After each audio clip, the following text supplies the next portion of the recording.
Hello, football fans. Welcome to another episode of Football Talk with Jon and Evan. It is March 19th, and we're recording this at 9 o'clock. Now, Evan, what's going on with you, man? How have you been?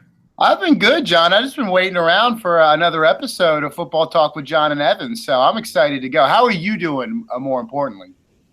I'm a little frustrated at myself because I have to tear up my bracket. I had Villanova and the Louisville, for all people that don't know who the Ville is, in my final, and they're both gone. They both even survived the first weekend, so I'm a little upset at myself. My predictions didn't come through for the NCAA bracket. Man, John, you're supposed to be a bracketologist. What happened? I know. I even had my John metric system, and it just didn't work at all. I mean, I should have known you never take Villanova to make it out of the first weekend. They've made it to the Sweet 16 once since 2010. So Villanova to make it out of the first weekend, I should have learned. I always lose on Villanova, and I didn't learn. Well, John, I think this has been a very fun tournament so far, and I have a lot of family members who are Purdue Boilermaker fans, a lot of alumni in the group. So they did make it to the Sweet 16, so in the Bonner household, we're real happy to hear that. But besides that, John, I was really excited about Florida Gulf Coast University, Dunk City, and they really let me down against Florida State. So I don't know. I will say one thing. I may have jinxed your family because I actually have Purdue winning in the Sweet 16. And I know John, so I may have jinxed your dad and your brother who went to Purdue. I'm going to send my family to Cleveland to beat you up, John. You can't jinx our family. Are you kidding me? Well, I made the predictions before the tournament started. So. Oh, come on, man. You can't do that. You got to go change your brackets, make sure Purdue loses, so in real life they'll win. And Kent State lost, so it was just an all-around – it's been a bad tournament for me so far. What about the Maction, John? Last week you were all about the Maction. Now Kent State's out of it. What happened, buddy?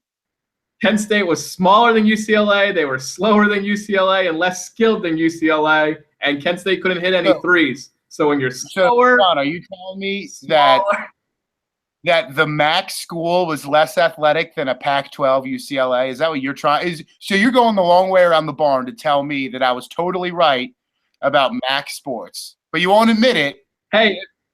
Look at your smile. If Kent State was hitting their threes, they could have competed. If Kent State could have shot like 70% from three, totally would have won.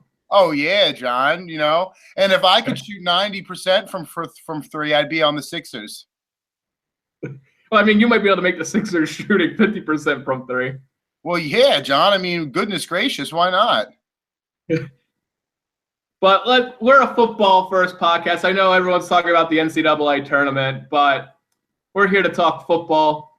And the Eagles are bringing back a Pro Bowl quarterback, a former MVP Pro Bowl quarterback, Nick Foles, coming back to the Eagles. Bye-bye, Chase Daniel. He's cut. He wanted to be a starter somewhere else. Nick Foles is coming in. Now, we'll talk about the money situation later in this podcast, but right now, we're going to just talk about the players, Nick Foles and Chase Daniel. And I actually like the move of bringing in Nick Foles.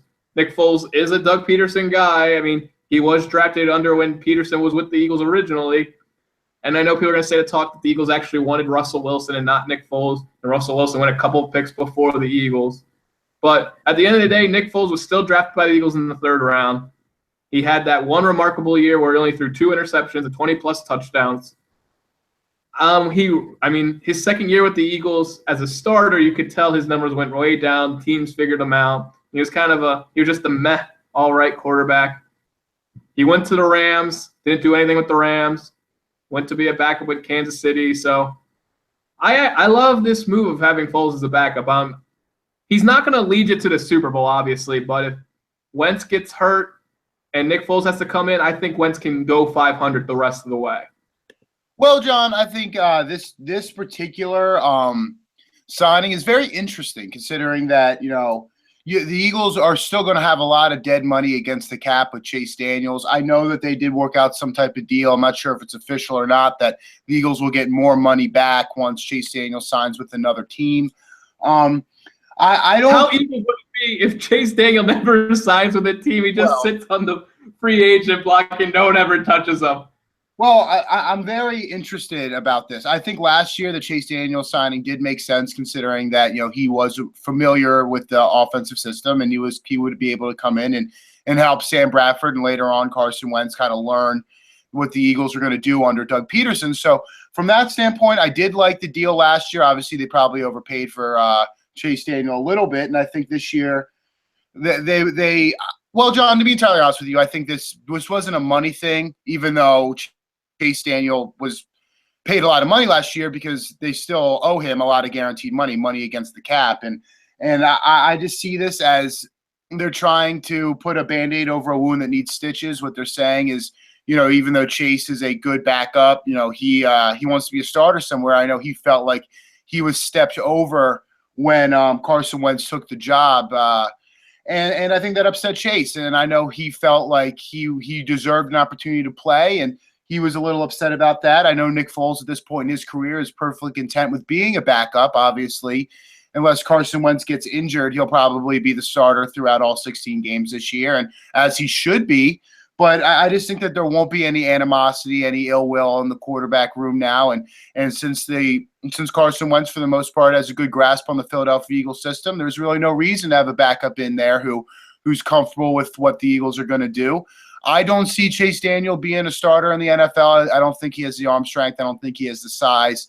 And I see starting quality. So that being said, I do like his competitiveness. I do like that he wanted to be a starter, but so would I. I love to be a starting quarterback in the NFL. Doesn't mean that I have the athletic ability to do it. So I think Chase Daniel most likely kind of hold out and be a mid-camp signing for a team that needs a backup, or maybe a bad team that needs a starter after somebody goes down, and every year somebody does. So I just think this makes the quarterback room a little bit more black and white for the Philadelphia Eagles, where the backup quarterbacks know they're backup quarterbacks and they're not for a job, whether it's realistic or not. And Nick can kind of let Carson develop and be content with his $7 million guaranteed and being a backup. So long story short, I do like this deal, even though there will still be dead money against the cap with Chase Daniel, at least a little bit more than fans would like to swallow. Now, who would want Chase Daniel as a backup? Because, well, John, you have to understand that, the NFL is a very quarterback-driven league, and how many times obviously, Eagle fans don't know much about Chase Daniel. He had an awful preseason last year. Chase Daniel looked awful last preseason. I don't know if I agree with that, John. I think Chase Daniel is what he is. I think, going back to what I was saying, John, what is he good at that teams would want him? He's a cerebral player. He's been around the league for a long time. There's something to be said for somebody who can stick around. I think the average shelf life of any NFL player is about 4 years, and Chase has been a lot around the league much longer than that. But, John, going back to what I was trying to say a little bit earlier is this is a quarterback-driven league, and how many quality starters are there in this league? Maybe 15 to 20, and there's 32 NFL teams. And then you go into quality backups. There might be 5. And one and Nick Foles. You can argue that they had one before in Chase Daniel. But, teams are always looking for backup quarterbacks. And, teams are looking for guys that can just, run an NFL offense with maturity and with experience, and not letting the situation be too big for them. And I think that's what Chase Daniel does. So to answer your question, John, what is he good at? Well, he's good at being a pro. I think he understands, the length of the season and what goes into being a professional. I think he understands NFL verbiage. He can play under a West Coast system, which is quite honestly one of the more difficult ones for quarterbacks to run. And it's very different from the Chip Kelly offense that everyone used to call quarterback friendly. And, he's going to be able to make checks. He's going to be able to help a young quarterback, whether he wants to or not, is secondary to what he does. In terms of whether he'll be a starter or not, I don't know. I think we'd have to look at, what the teams that are available that need quarterbacks. The New York Jets certainly come to mind. I know they're looking at Chase or Jay Cutler, but until they sign him, they're not really sure what they're doing from a quarterback situation. I know the Buffalo Bills have restructured Tyrod Taylor's contract, but I think Tyrod Taylor has more physical ability than Chase Daniel. You look at a team like the Miami Dolphins, where Ryan Tannehill is coming back off an injury, and we're not really sure where he is right now. And and maybe he could fill in there to be a quality backup. I know Matt Moore is still down there, or at least I think he is, John. But who knows how long that's going to last? So, I mean, if you're asking me where he can go and start, who knows? I mean, I know the Houston Texans, for example, and the Denver Broncos. They both have quarterbacks that they really like. Houston has Tom Savage, and Denver still has. Yeah, they've got him, and they've got the guy they just drafted from Memphis, Lynch, who Paxton Lynch. They still got Paxton Lynch. Yeah, Paxton Lynch, and then they have the guy who they were starting last year, whose name kind of escapes me, number 13. Osweiler. No, Brock Osweiler was in Houston. I'm talking about the Denver Broncos. Trevor Siemian. Trevor Siemian, excuse me.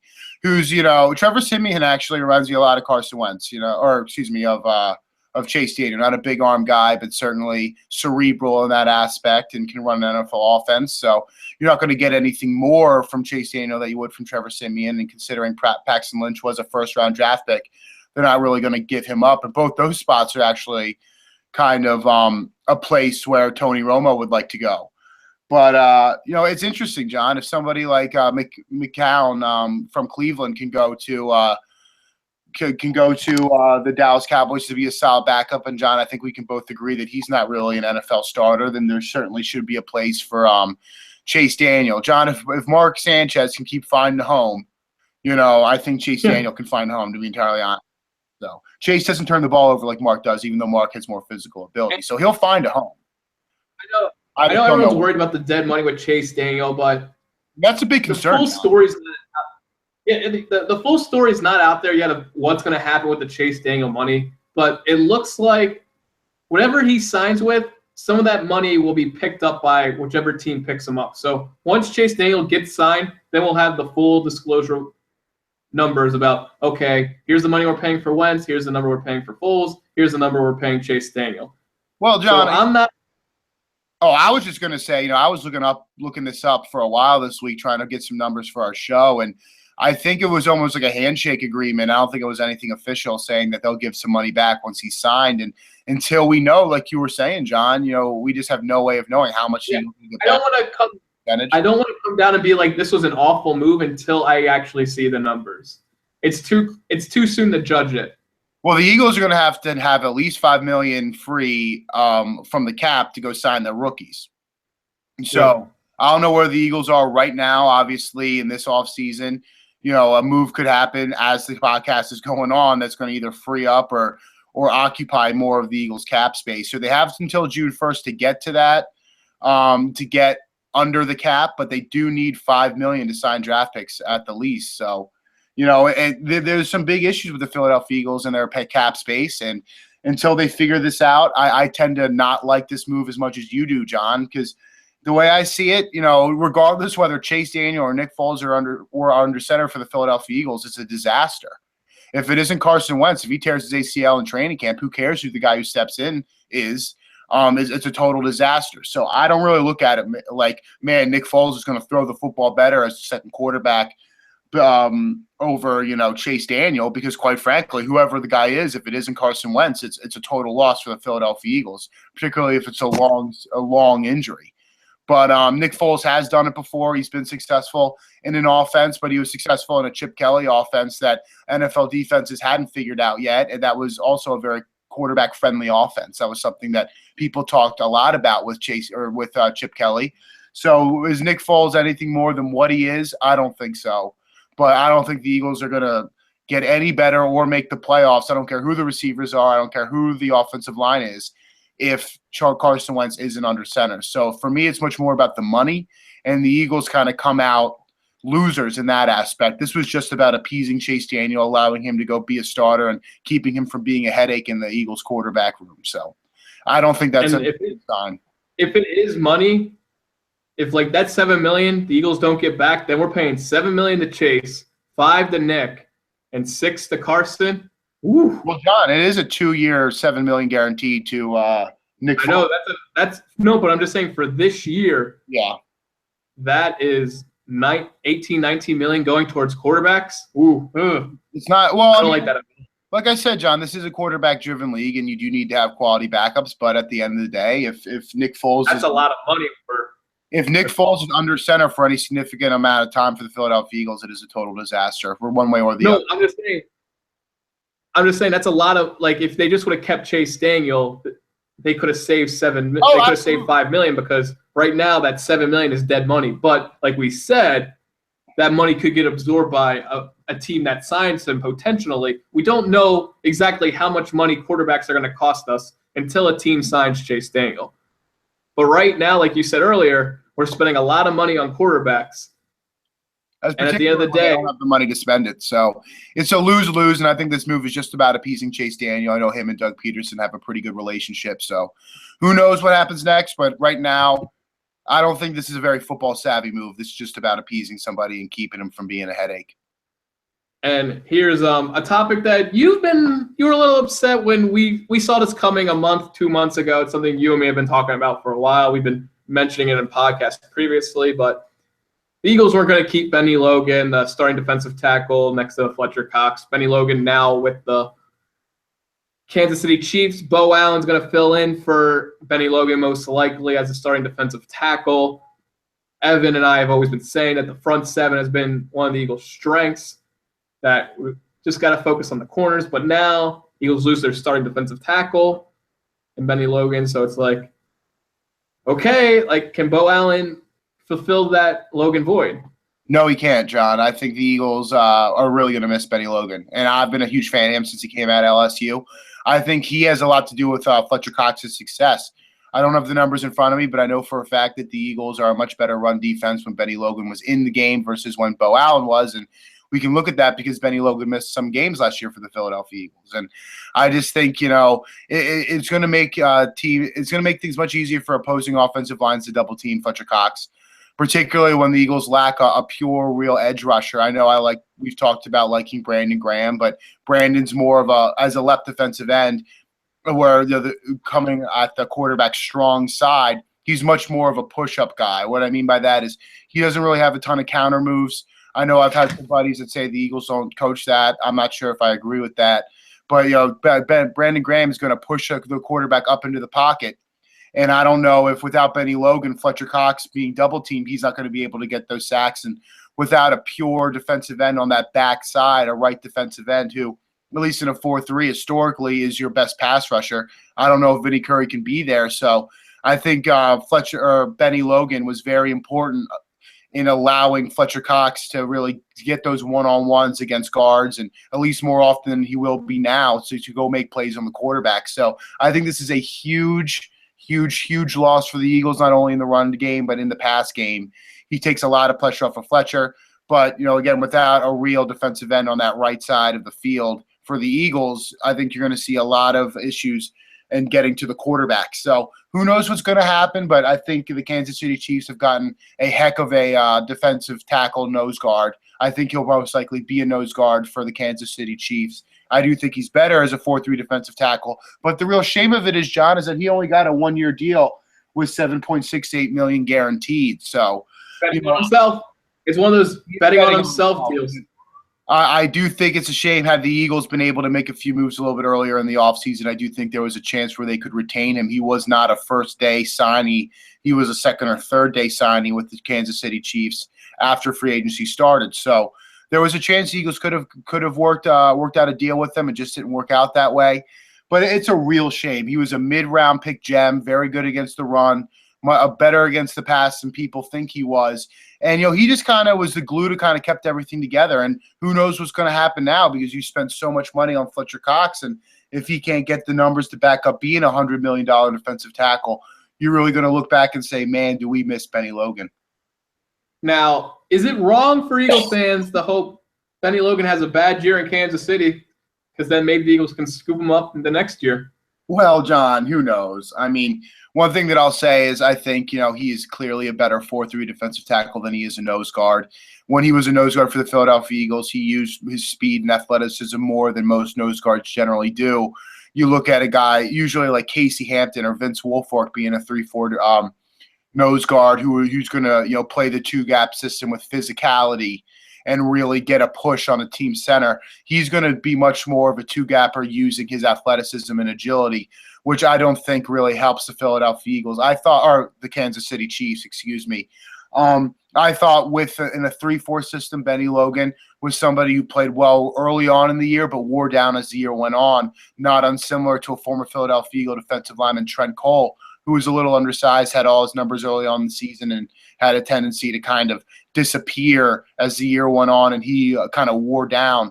So in a 3-4 system, I think Benny might have a good beginning of the year, but struggle as the year goes on. I just don't think he has the size to be a nose tackle in this league. But as a 4-3 defensive tackle, particularly in a wide 9 scheme, I thought he was perfect. So who knows if he comes back to Philadelphia, but I see him kind of coming on strong early on in Kansas City and wearing down as the year goes on. So who knows what happens. But there's a connection in Kansas City to former Philadelphia Eagles, so it actually makes kind of sense if you think about it. Even though he wasn't drafted by Andy Reid, there are a number of former Philadelphia Eagles who have kind of made the pilgrimage from Philadelphia to Kansas City, so it kind of does make sense. Everybody remember, we're just trying to grow our audience every week. We're just trying to grow this show. So remember, subscribe to our YouTube channel. Comment in the comment section below. Let us know if you like the Nick Foles signing. Let us know, are me and Evan worrying too much about Benny Logan leaving? Remember, share this link on YouTube, link on Twitter, just Facebook, tweet, YouTube comment, YouTube subscribe. We want to hear from you, the viewer. This isn't just an Evan and John show. This is a show for all Eagle fans. It's for the people. We're all Philadelphia Eagle fans at heart. We're all fly, Eagles fly. But unless you are.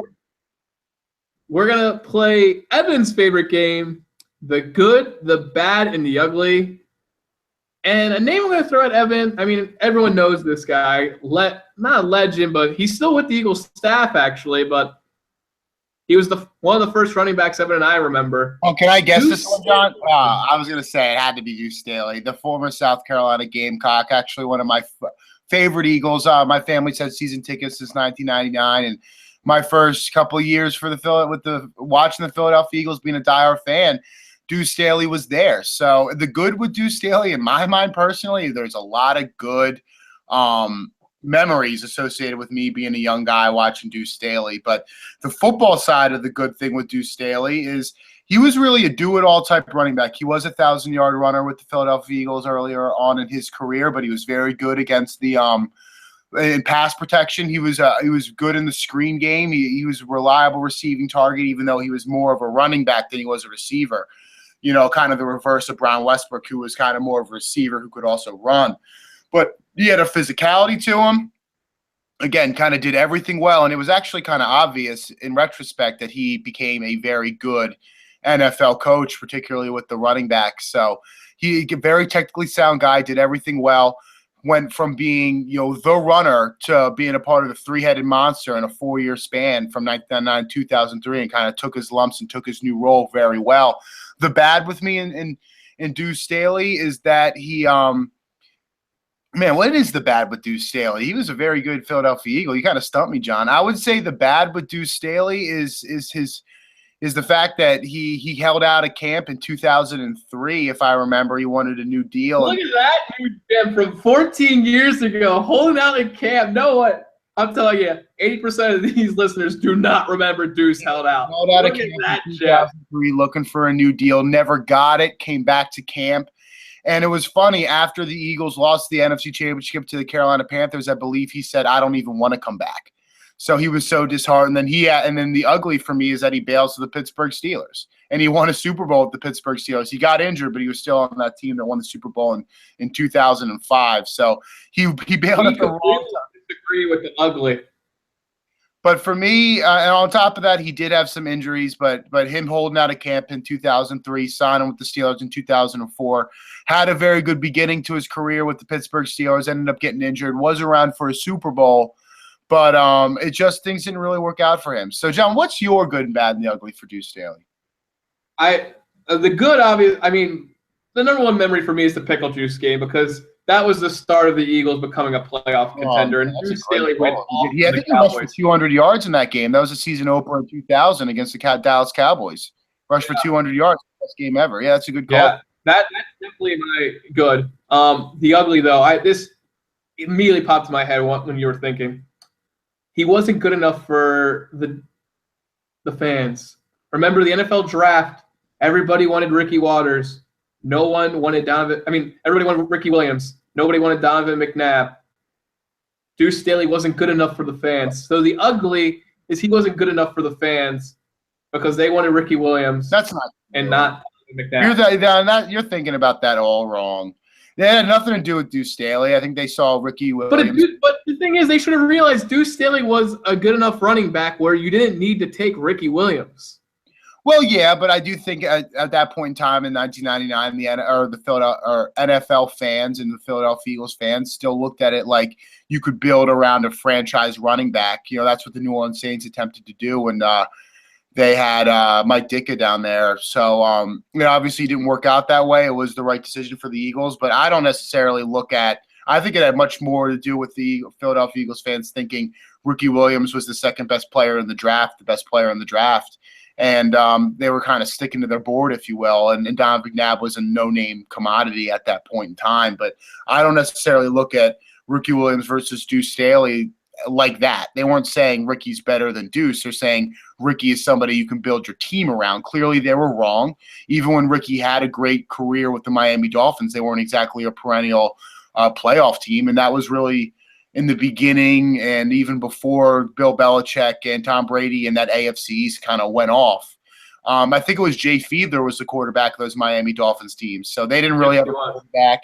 And even though Ricky Williams was a 1,300 perennial running back for them, they just were never. You don't build teams that way. So I just think that was a case of the fans looking at Ricky Williams, thinking this is the second best guy in the draft, if not better than Tim Couch in '99, and this is somebody one to build around. But I don't look at it like Ricky Williams versus Deuce Staley, John.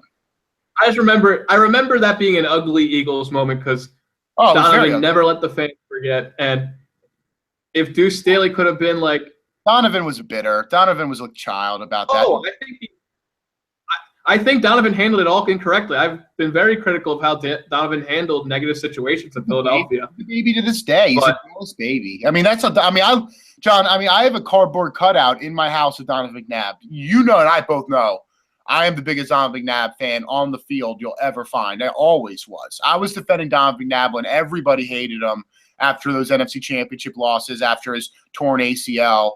After all those things that just, kind of isolated Eagles fans from Donovan, but he was a baby. He was a total child. He still is. Yeah. Today. Everyone will agree with you on that one.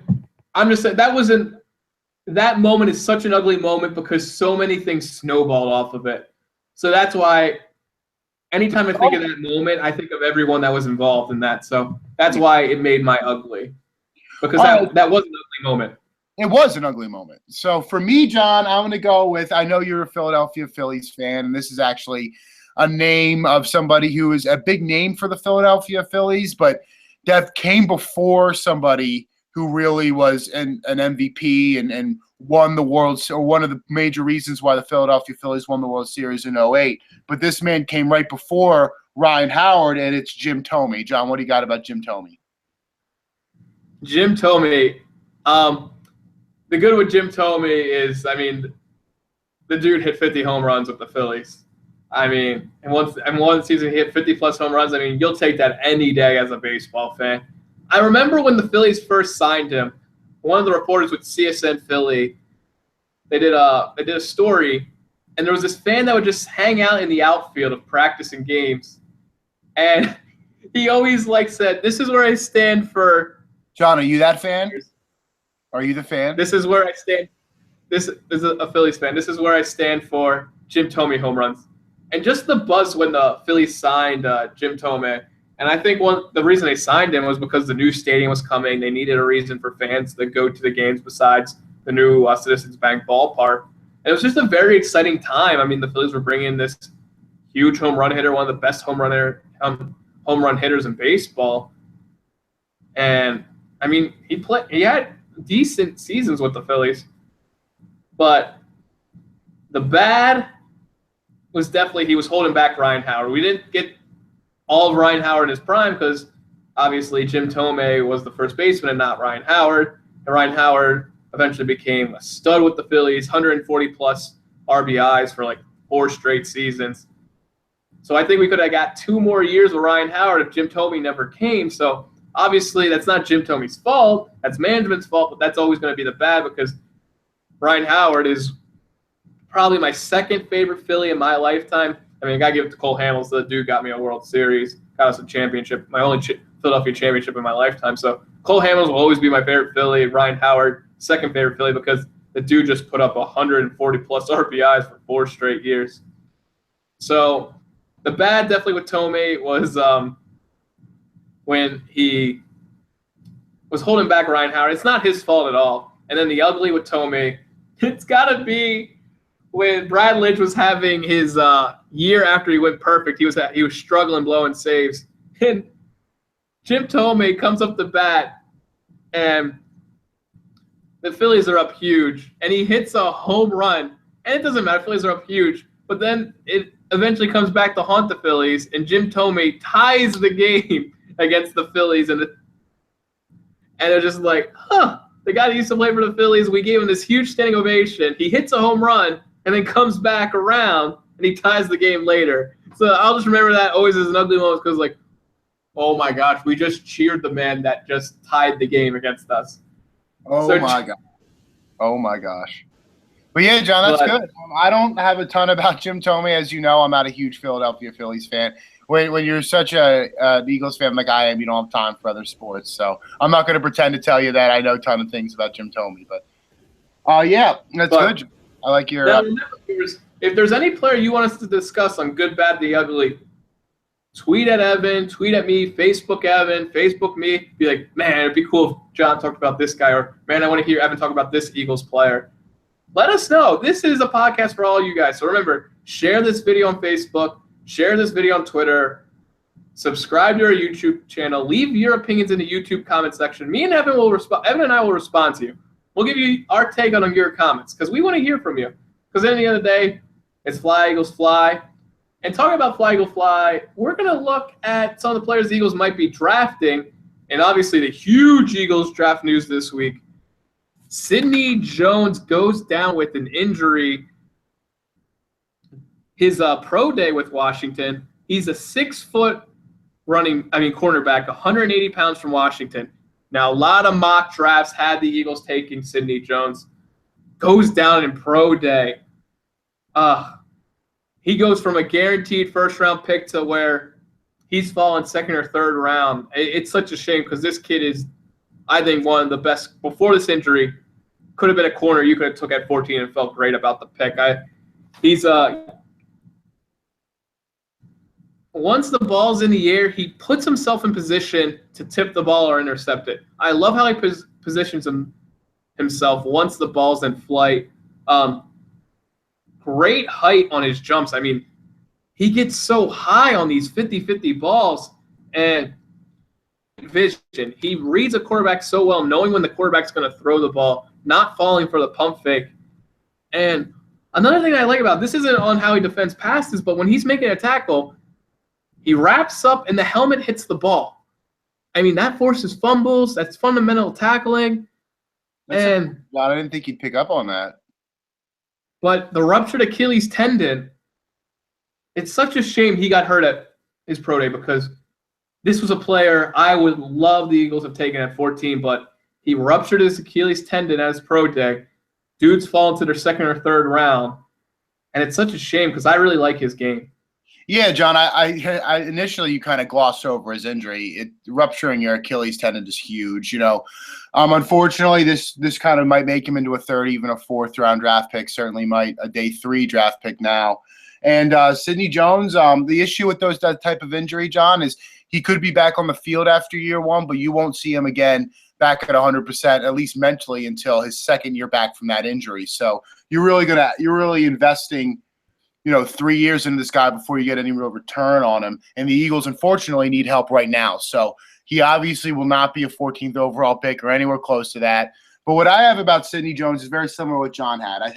He attacks the football at its highest point. And that's just mirroring what John said. He can get up there, gets his hands on the ball, jumps as high as he can to go get aggressive on the football, has very active hands. He's a potential ball hawk and mirrors coverage very well. Very good burst or drive on the ball. You don't see that a lot. And, actually talking about a corner later on in the draft or in our analysis that really doesn't have that ability. So he had the ability to drive on the football very well when the ball was in the air. He attacks and adjusts well to the ball. And that's a very wide receiver trait. The ball's in the air. He's got to open up his hips and go get the ball in another location than he initially anticipated it being. And he does that very well. Bites the football very well, which is what Jon meant by getting his helmet on the football when he makes a tackle. And that ends up that accounts for a lot of fumbles. I was always taught that when I played football in high school and middle school and elementary school. I played all throughout my youth. And when you're biting the football, you're getting your face mask on the football as opposed to trying to rip it out with your hands, which allows you to wrap up and secure the tackle, but also giving you an opportunity to make a play on the football later. So he attacks the football very well. Unfortunately, Jon, these are all moot points because we just don't know what he's going to be like when he comes back. So, unfortunately, it's not like he'd be back in year 2, even if he was on the field, Jon. You won't see him at 100% until most likely year 3, and then even then, who knows where he is mentally. So, the Eagles need cornerback right away, and I don't see the Eagles taking him now. Some team will, but I think a team would that has depth and a little bit older corners that maybe he could step in a year or 2. And help that's out. what I'm going to think. I know he's going to go to a team like the Patriots or the Falcons, and then 2 years from now, we're going to see, Pro Bowl corner Sidney Jones, and it's just so frustrating because I know this kid's going to turn into something, and it's like you don't take him first 2 rounds. You don't touch him first 2 rounds, but like 3rd round, you're thinking he's still there 3rd round when the Eagles pick. I'm looking at it. Well, teams, if they think he's talented enough, they absolutely would touch him in the 2nd round. I mean, Jalen Smith, I believe, who was the Notre Dame linebacker who got drafted by the Cowboys, who had nerve damage. He's supposed to be a top 5 overall pick. And then they drafted him in the 2nd round. So if teams think that Sidney Jones in the future can help them, he could be a 2nd round pick. Like you said, Jon, I don't think the Eagles should touch him before the 3rd or the 4th round. Quite frankly, I just think they need the draft picks for players who can play right away. And I think you pick him though in the 3rd round. I wouldn't touch him before the 4th, not even the 3rd. I wouldn't touch him before the 4th because with an Achilles injury, it's going to say multiple year recovery. It's not like an ACL where in today's world, the technology's gotten to a point where I remember, Jon, you ever heard of a player named Gale Sayers, the old Chicago Bears running back? He tore his ACL up, tore his knee up in the 60s, never made it back. But in today's NFL, Adrian Peterson can tear his ACL in Week 17 and the following season rush for 2,000 yards. The ACL is like the old, or the Achilles is like the old ACL, where it's not a death sentence, but it is a long recovery, a long road to recovery. It just is, whereas ACLs, MCLs, even a torn bicep, that's really only a 1-year injury. An Achilles is a 2 or a 3-year injury. It takes 2 years to get back physically, and then the 3rd year you're still battling issues mentally. So I don't see the Eagles touching Sidney Jones, and particularly considering that he plays a position where it's a lot of movement in space and a lot of drive on the football and mirroring coverage. That takes acceleration, that takes agility, that takes straight line speed, and you need your Achilles to do all of those things. So while he's recovering, he wouldn't be effective in those things. So you can really say in year 2, he most likely wouldn't be effective. I mean, the Eagles have had these injuries relatively recently. I mean, DeMeco Ryan, the former Philadelphia Eagles middle linebacker and inside linebacker, tore his Achilles, and he was never the same. It took him multiple years to come back from that injury when he did it with the Houston Texans. And, he was never the same after he did it with the Philadelphia Eagles in 2014. So in my mind, and this is a serious injury because he was close to the line of scrimmage, and DeMeco was able to play not so much in space, so his Achilles didn't mean as much to him as I think the Achilles does to Sidney Jones, who the cornerback just inherently an athletic position. And when you have those injuries there, it's going to take a long time for him to come back if he ever comes back to full strength. So, Jon, you saying that he's going to be a player. First of all, Jon, nobody knows who's going to be a player in the NFL draft. There are just as many busts as there are hits. Even in the first round, you might be batting 50% or even under 50 if you're doing a good job in the first round. So that's if you're even the Philadelphia Eagles, you're batting under 50%. What I'm saying is, even if he's healthy, it's a 50 shot whether this guy works out. You blow out one of his Achilles, and it goes down to less than a quarter, 25%. And what's the double negative about this is I really, before this injury, this was a player, like I said earlier, I wanted the Eagles to take at 14. This is a player I would have been happy with the Eagles taking at 14, but now that's one less corner. That's one less corner on the board. The Eagles need corners, and that's one less corner on the board. And that's like it was a bad pro day. It's one of the biggest pro day injuries I can remember that really impacted the Eagles. But we want to hear from you, the listeners. Comment on our YouTube section, share this on Facebook and Twitter, and let us know. Here's the situation with Sidney Jones. Great talent, guaranteed first-round pick, ruptures the Achilles tendon, be around for even year 2. What round do you take him in? So we want to hear from you. What round do you think the Eagles should take Sidney Jones if he is available? Another corner now. We're going to talk about the corner out of West Virginia, Rasul Douglas, 9. And these next 4 players we're going to talk about. Evan's not too excited about, but we're still going to break them down. Rasul Douglas, he plays through the whistle. You got to respect the player that plays through the whistle. Dude's going to be a third-round pick probably. Play. The quick wide receivers are going to burn him. I mean, at 6'2", 209, you're a bigger corner, so like the wide receivers like Deshaun Jackson are going to burn him. He's a zone corner with a great size, but does he have the speed to keep up at the NFL level? He may not even be more than just a slot corner, or a nickel corner. What? Oh, John, I guess what I would say is that Rasul Douglas, he has very good concentration on the football. Well, and he's going to go make a play on the football. He keeps his eyes on the ball. He actually comes down with a lot of those 50-50 balls, and that takes a lot of concentration. Big and physical, reminds me of a former corner. John, I think you nailed it with your analysis with him. He reminds me a lot of Brandon Browner, the former Seattle Seahawks corner. Works very well in zone coverage, that deep, that high safety cover 3 that we talk about. I think that's where he works best. He comes with a playmaker label, and that almost hurts a lot of people. He's going to when you come in with a label like that, you're going to take a lot more chances than you probably should. And I don't think he has the athleticism to back it up. Does drive on the ball very well, very similar to Sidney Jones pre-injury. That's very important when you're trying to close distance between you and the man you're covering, particularly on those stop hook routes, in routes. You need to be able to drive on routes, drive on the ball to go make plays. He does show that ability. But I have serious questions about his agility and acceleration. I just do, and I think that's very important for a cornerback in the NFL. So I have questions of whether he's an elite NFL athlete.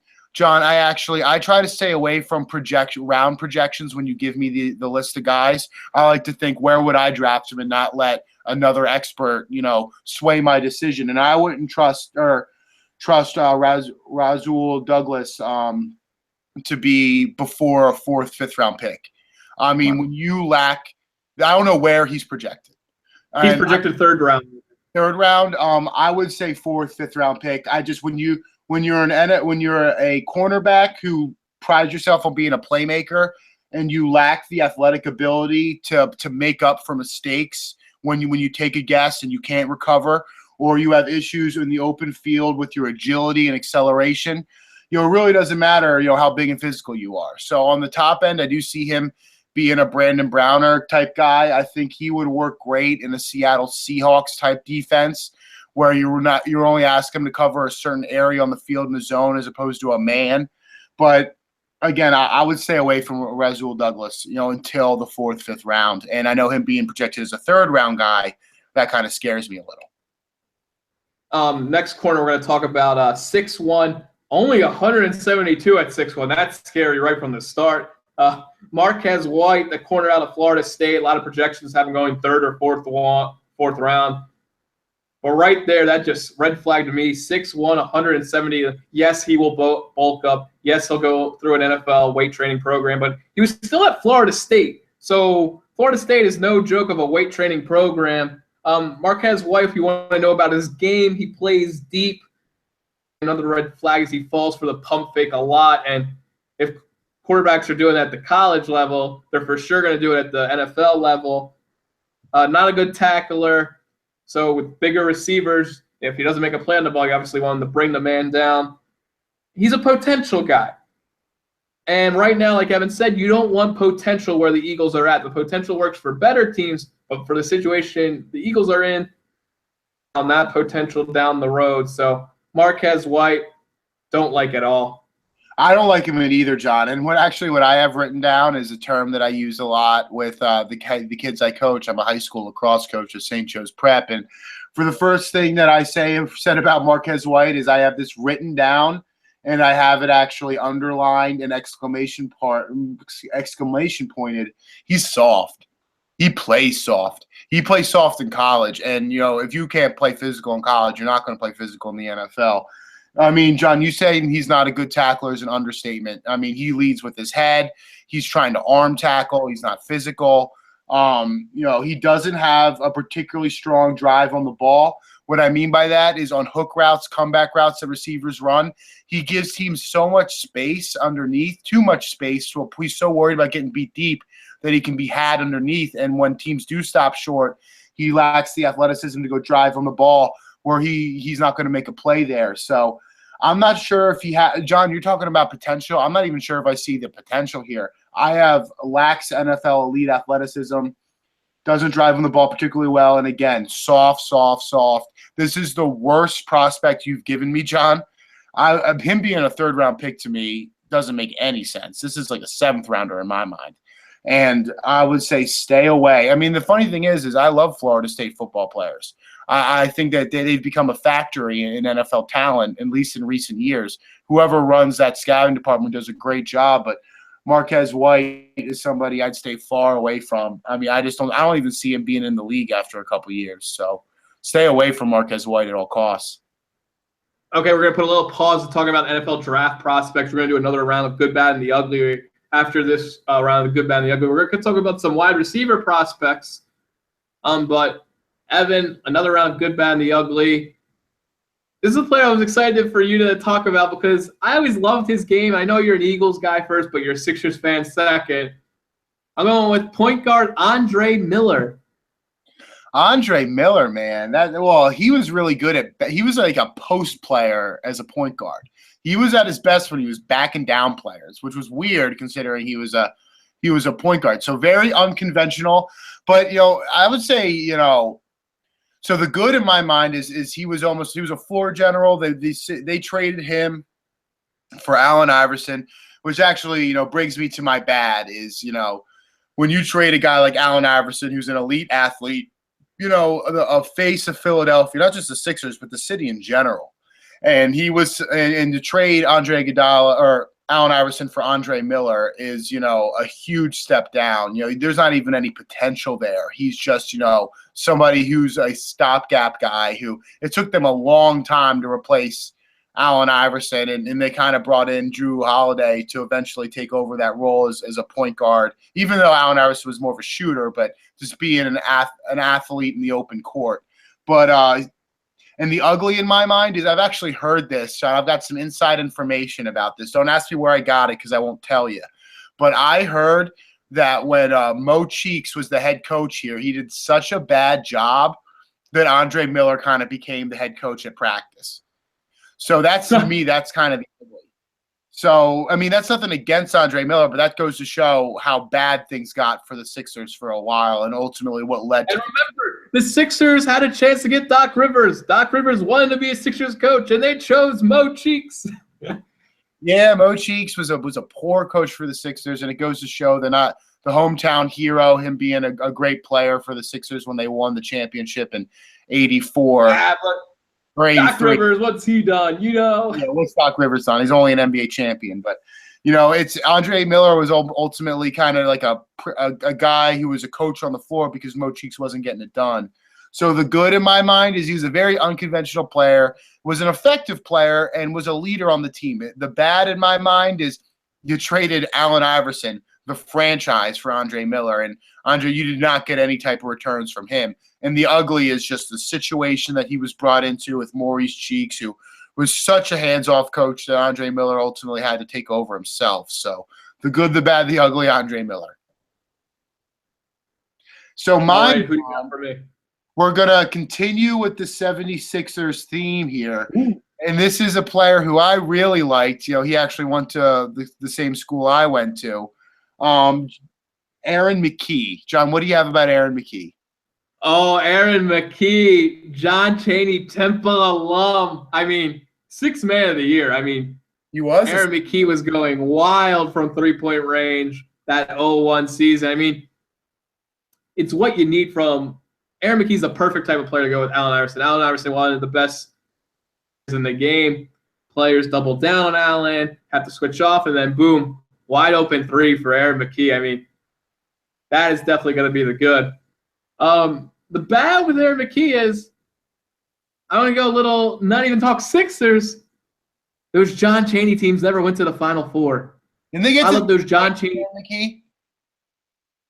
They got to the Elite Eight, didn't they?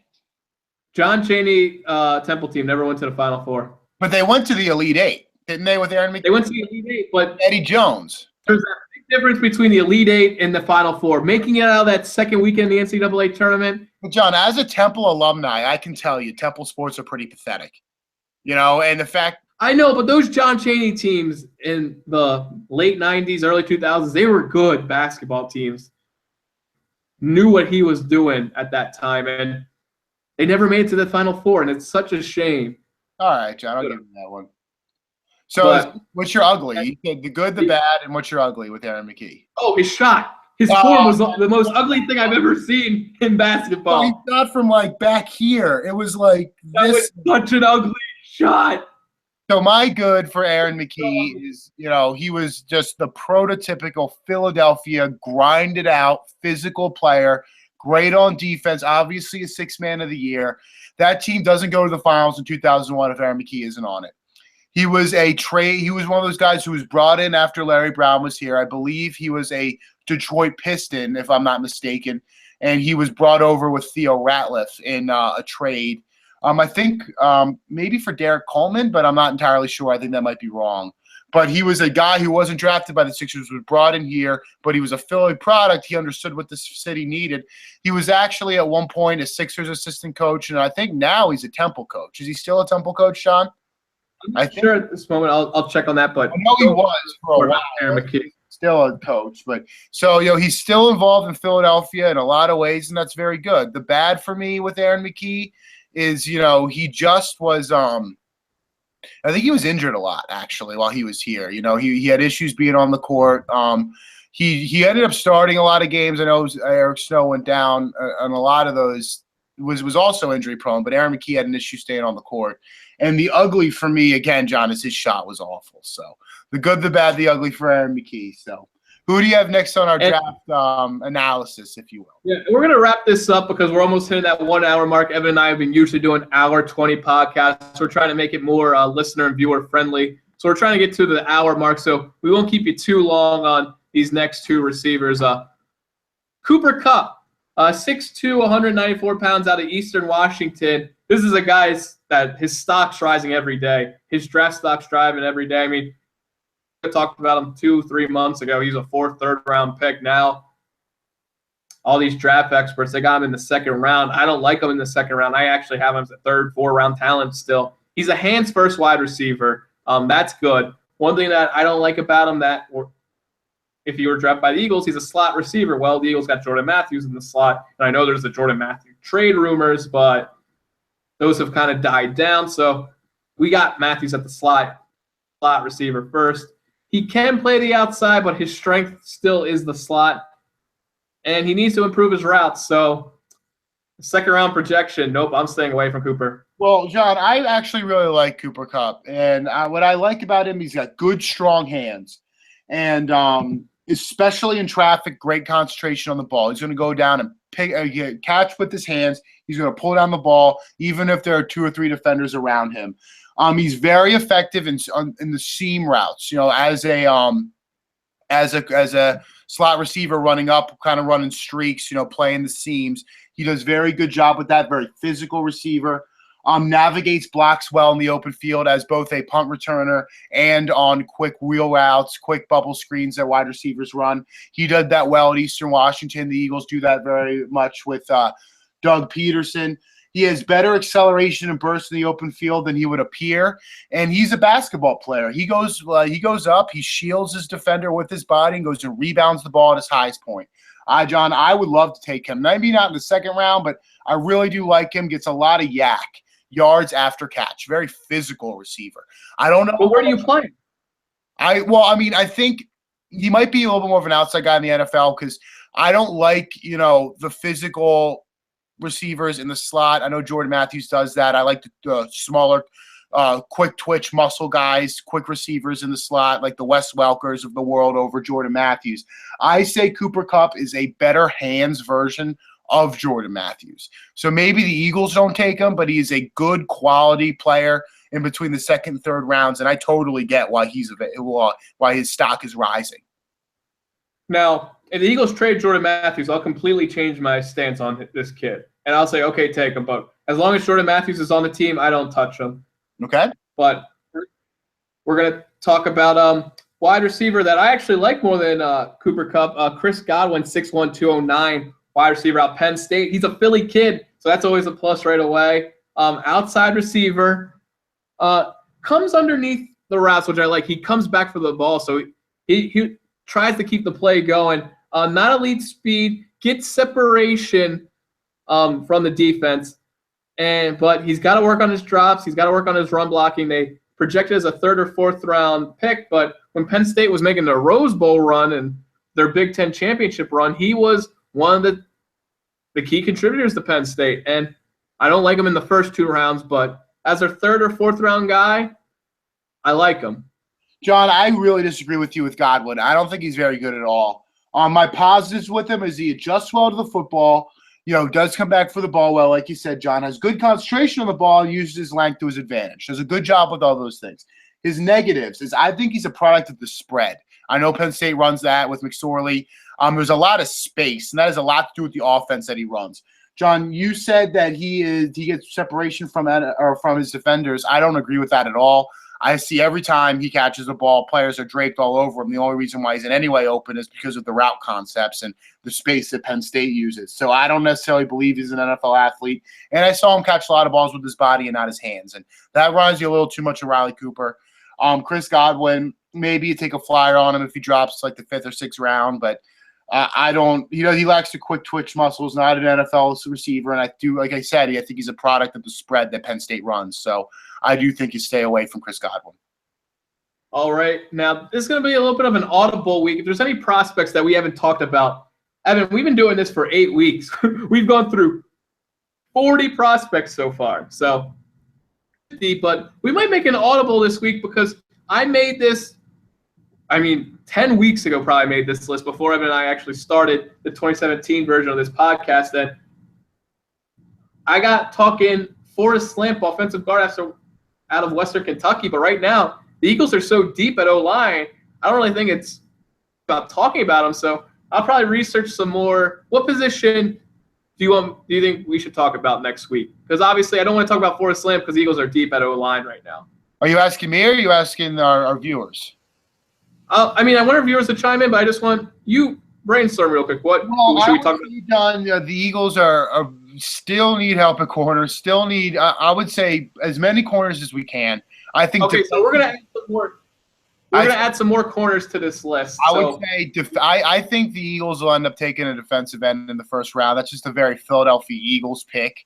I would say defensive end speed rushers. That is I've been saying the Eagles need speed rushers since before this podcast. I'm happy to see that a lot of the analysts are starting to agree with me. Not that I'm swaying them by any means, but I just like that they'll go that way. I would say defensive end. So we're gonna add I would say defensive tackle. Defensive end, defensive tackle, maybe even some linebacker.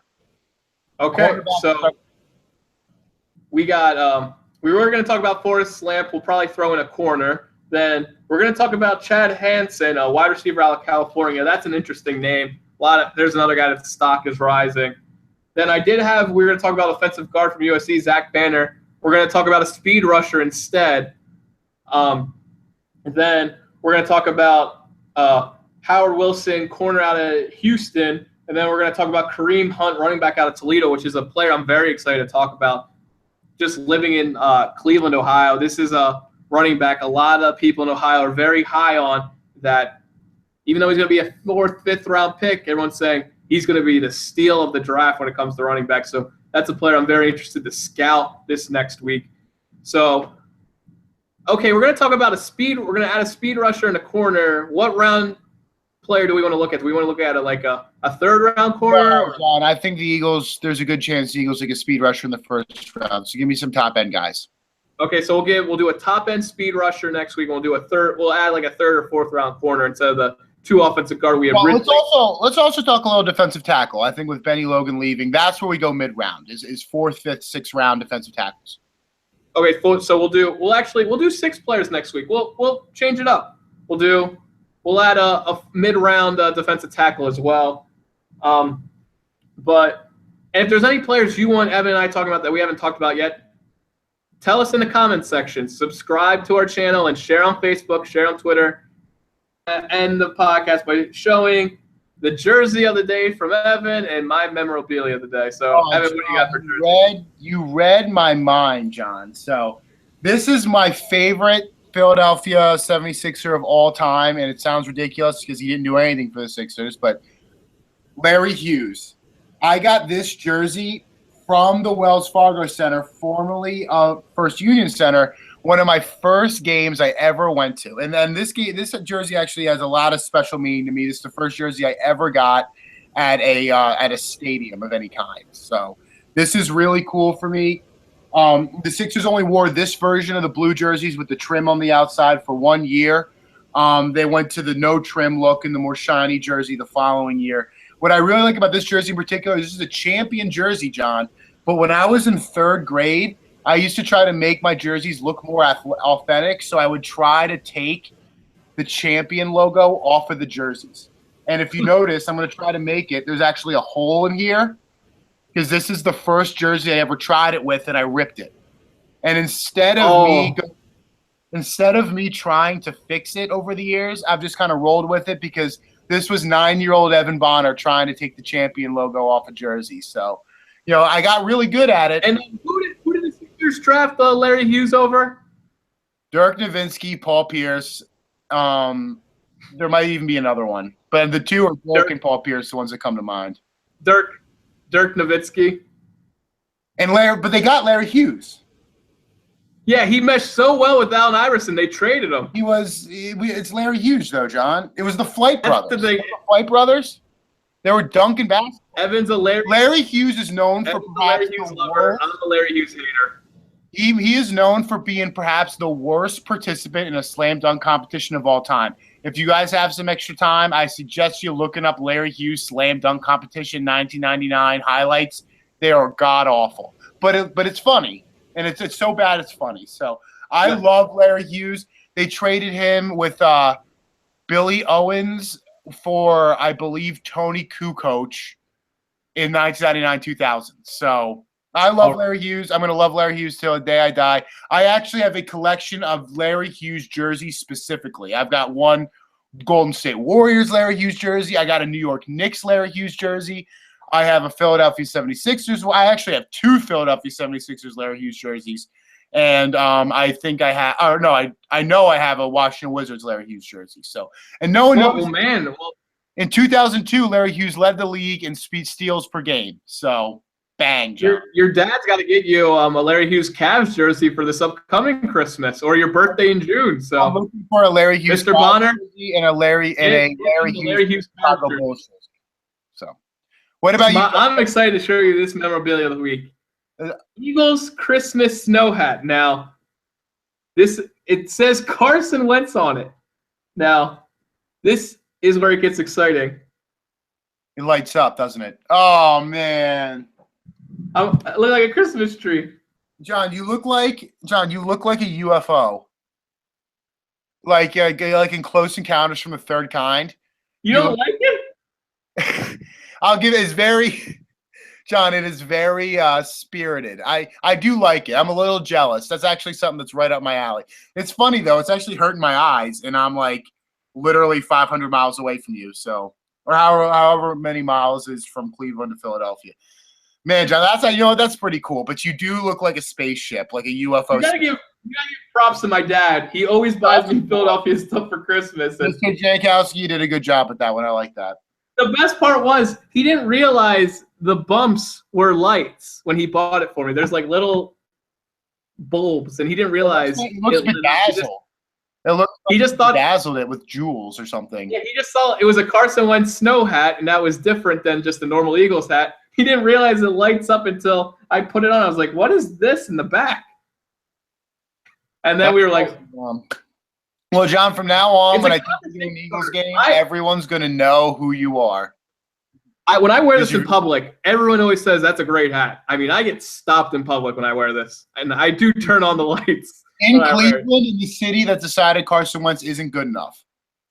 Yep. Well, the thing is, when the lights turn on, you can't really see the Wentz as much because everyone's so focused on the lights. So I don't.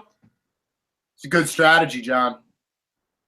But that is my memorabilia of the week. Now, remember, viewers, share this on Facebook. That's how we get our most listeners and views is on Facebook. So share this Facebook link, tweet it out, subscribe to our YouTube channel. Tell us what you think about what's going on with the Eagles in the comment section. We want to talk to you. We want to hear your take. We want to hear your opinion.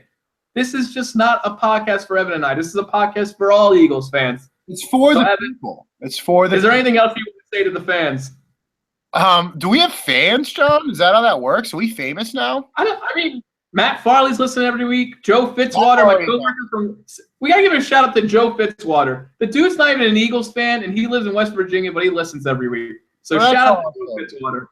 Joe, I don't know you, but I appreciate you. So thank you very much. Besides that, hopefully this was a good podcast, and we do a better job next week. I know our goal is to get a little bit better each week. One thing that I'll say, guys, is we're always looking for new fun topics. I know we've been doing the good, the bad, and the ugly, and the jersey and memorabilia of the week. But if there's anything you guys would like to see, please let us know. So I know Matt Farley comments every week, but not many other people do. So please comment. Tell us what you know. Even if you think, you don't like something, this or that, we're here for you guys. We're trying to get better. So please let us know so we can do a good job, so I can get paid, so I can move out of my family's house. All right. Thanks, guys. We'll bring you more football news next week. All right.